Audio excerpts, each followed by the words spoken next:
Good morning. 8:15 on a Monday morning.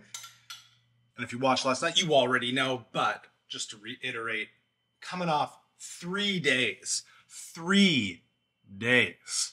of not doing anything.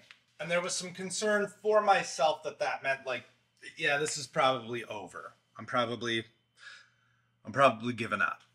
But I'm very hyped to say that this morning, the fire is still there. I'm still like, hey, I'd like to go out and train on a bicycle for my mountain bike marathons, or go for a run for my running marathon.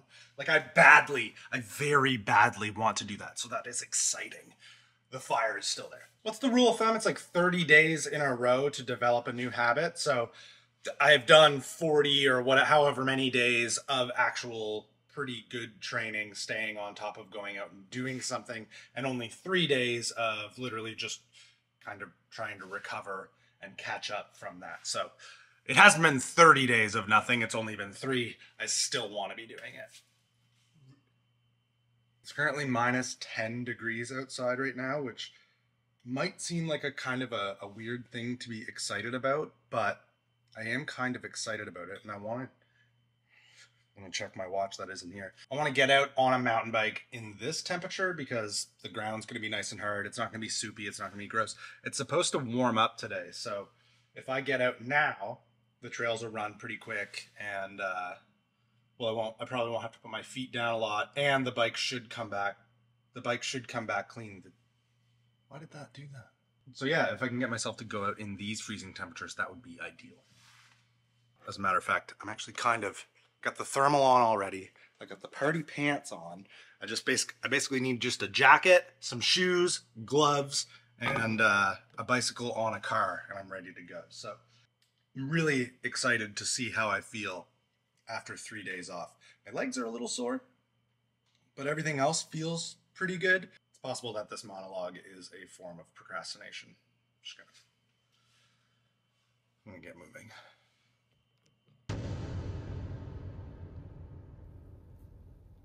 Nice. Trail conditions are exactly as you would expect them to be for, well, it's -8 out now. Warmed up slightly. It's supposed to get like pretty warm throughout the day, like maybe +2. So right now it's the right time to try and get some frozen trail miles in without getting too dirty, like I said. It's funny, the setup between my cross country, my marathoning rig, and this guy, Fun Norton, are so drastically different. Even the lever position. The lever position was like so far down on this. And I've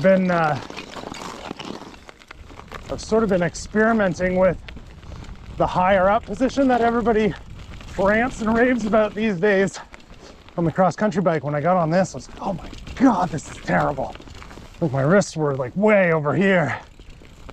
I didn't bring any tools, but thankfully, because I do tricks on this bike and I fall off of it sometimes, they're loose enough that I could just move them up to what I'm used to. That was the right move.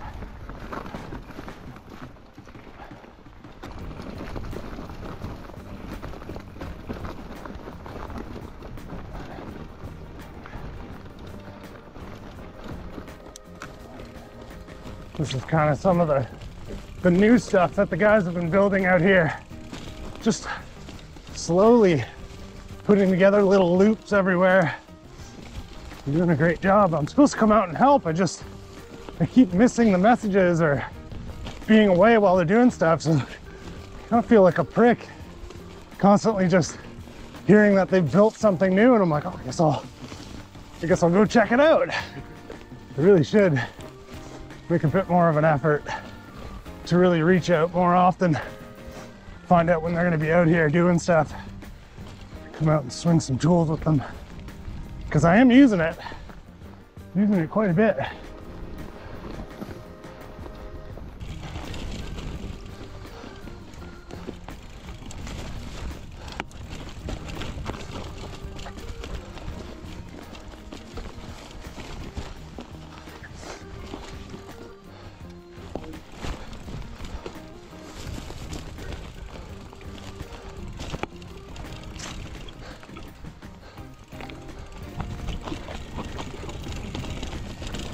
That's sick.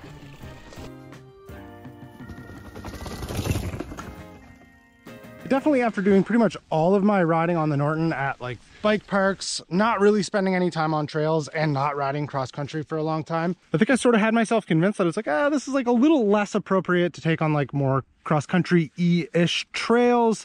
It's like, it's a bike park hardtail, which is truly where I do love riding it. It really shines there. But it sort of popped into my brain as I've been training for mountain bike marathons, and I've been taking the heap out to like techie. Remember that one that we did that like I just kept crashing and I just overall kind of didn't have that great of a time. Doing stuff like that and getting myself back into the rhythm of like looking forward, a little slower speed, like really pick your lines. You can't just use the gravity to plow over everything. Like I can't just hop stuff like I'm on a BMX or a dirt jumper or something. I actually have to look and see where I'm going. That skill is coming back. So that's why I brought this out, because I was like, maybe it was me. Maybe I wasn't a cross-country boy anymore. Maybe I wasn't cross-country Eric anymore. And, you know, this is I could probably easily get through everything without dabbing and being frustrated. It was not the Norton, it was me. And, well, this is sort of proving that. Funny to think that, like a month and a half ago, to take this bike in here, like this bike does have a pretty low bottom bracket, which is amazing feeling for going downhill, but of course it increases your chances of pedal strikes on stuff like this. And literally when I would ride this bike in places like, I'd get so frustrated with pedal strikes because I was pedaling. You never really pedal when you're going downhill. And today, without even thinking, I'm just riding over everything. I haven't pedal striked once. So the progression is obvious. It's just, it's good to see it. It's good to feel it, be out on the trail and know that I'm getting better already. I like that. Here's a good spot. See if I can get through this. Yeah, geez, what a difference. Bike hasn't changed, I have.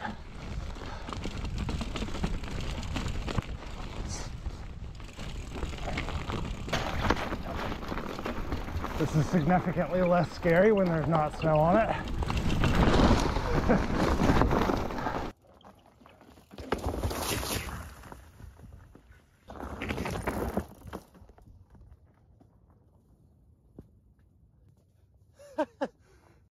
Holy moly, I'm riding good today. Crazy, crazy, crazy.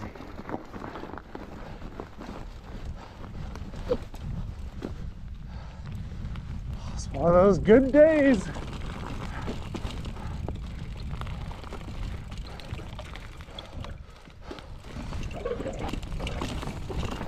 Sick.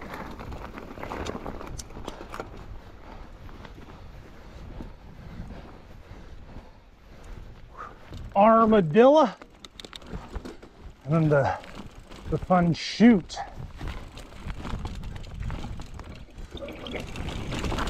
Yo.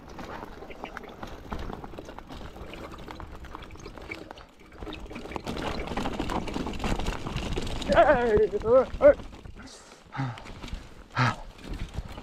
I was in good shape today. Everything is, because everything's frozen.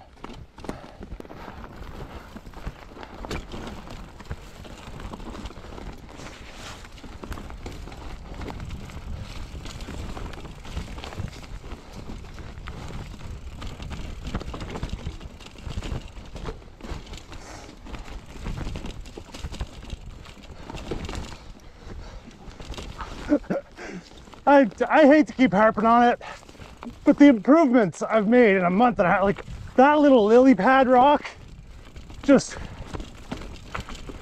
I'd never get over. That wasn't even a thought, and I just rode over it. So pleased. Great job, Eric. That was awesome.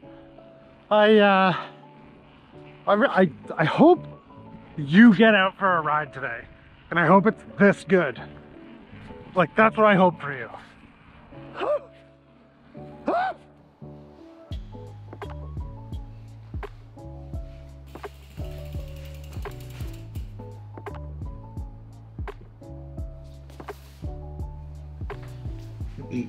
Welcome to Gear Gab. Every so often, I will get a comment that either asks or just tells me to, like, why not just cull the herd right down, get rid of everything, and just go get yourself one really high-end, great, top-of-the-line machine. And I kind of understand the question, especially when right now I am training for a race and it would make sense to have really light, kind of like fast, stiff, whatever, like race machine.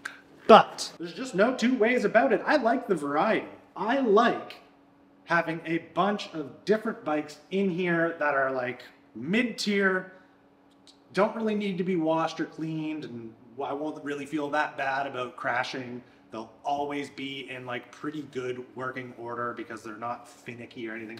I love having all this choice. Trail hardtail, trail dual suspension with gyro on it, quirky looking fully rigid 29er, one lovely heap of a cross-country bike, e-mountain bike, dirt jumper, BMX, you get the idea. All this choice of these cool mid-tier things that I own work in collaboration with my motivation to go do something on a daily basis. They all have their little niches that make them appropriate for, you know, whatever it is I might want to do on any given day. And I think riding each of them will all help me work towards my goal of achieving my goals. So yeah, I think I would just be a little bit sad if I only had like one really sort of like top end down country bike. Like, what if I want to bar spin on a trail one day? Like, well then what do you do? I do understand it might be a little ridiculous, but I kind of enjoy, I kind of like it that way. And honestly, the idea of taking Fun Norton out to that, it's like, that's a pretty difficult, it's very techy. It's not that easy to get through. The thought of taking this thing out to it this morning was a huge driver in me getting up early, making something to eat, like feeding the dog, getting everything ready, and being like, okay, I gotta get out before it starts to warm up and this becomes unviable. Where if I just decided, oh, I'm going to do another cross-country ride on my cross-country bike, I might not have gotten out nearly as early. So, variety, very helpful for me. Thanks for watching this episode of Gear Gab. That was, seriously though, a really good ride today, like really good. I wanted to do more. So I was like, well, hey, maybe just, you've ridden for an hour, you know, an hour and 15 minutes. Maybe just take it, like, enjoy what you've done. The whole idea has always been finish when you're feeling good so that you want to do more. Not finish when you're dead and you want to be dead. It is the end of the video and the first ever lunch edition. Eric Cooks! Yes. Now it's funny that this is a lunch edition of Eric Cooks and I'm kind of cooking something that you might expect to see for like breakfast, but whatever. Just doing an egg breakfast sandwich with a Costco bagel here. Here's something I'm really bad for when I do this. I will mess around with everything else and leave the egg on the pan and it will overcook it. So because I'm conscious of it right now, I'll pull the egg off the pan. See that? I'm learning. Progressing in everything I do lately. Oh, I guess I could cut some tomato too. 3 slices of tomato? A good looking tomato. And guys, always remember, food is the best vehicle for getting as much hot sauce into your system as possible.